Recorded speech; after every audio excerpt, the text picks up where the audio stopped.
இப்போ பார்த்தீங்கன்னா சூப்பரான மட்டர் மட்டர் புலாவ் எப்படி பண்ணங்கிறதையும் பார்க்கலாம். ஸோ எப்படி செஞ்சது அப்படின்னு சொல்லி பார்க்கணும்ல.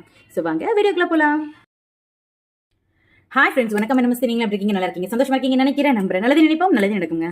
2 நாள் வீடியோ அப்லோட் பண்ணலங்க, சாரி, கொஞ்சம் வேலையாகவே இருந்துட்டேன் அதனால். ஸோ இன்றைக்கி வந்து ஒரு சூப்பரான ஒரு புலாவ் மாதிரி சொல்லலாம் நீங்கள். ஸோ அதை நான் எப்படி என்னோட ஸ்டைலில் பண்ணுறேன்னு சொல்லிடுறேன். இதுக்கு வந்து நான் பட்டாணி வச்சு தான் பண்ண போகிறேன்.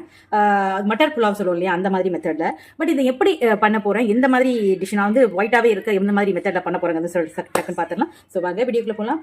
ஸோ அதுக்கு என்னென்ன பொருள் தேவைன்னு சொல்லி பார்க்கணும்ல. ஸோ வாங்க வீடியோக்குள்ளே போகலாம். இங்கே பாருங்கள், பிரியாணி இலை, கிராம்பு 4 எடுத்து வச்சிருக்கேன், ஒரு பட்டை, ஒரு ஸ்பூன் சோம்பு, ஒரு ஏலக்காய், ஒரு அன்னாச்சி பூ, கொஞ்சோண்டி கல்பாசி. ஓகேவா, இந்த சைடில் எடுத்து வச்சுருக்கேன். ஒரு வெங்காயம், 4 பச்சை மிளகா. நம்ம வந்து வேறு எந்த மசாலாஸ் வந்து இதில் சேர்க்க போகிறது இல்லைங்க, அதனால வெறும் 4 மிளகாவை சின்ன சின்னதாக வந்து நீளமாக இருந்தது. ஸோ இங்கே பார்த்தீங்கன்னா தெரியும், இந்த மாதிரி ஒரு பெரிய மிளகாவை நான் இதை கட் பண்ணி இதை 3ஆக கட் பண்ணி வச்சிருக்கேன். ஓகேவா, ஸோ அதுதான்.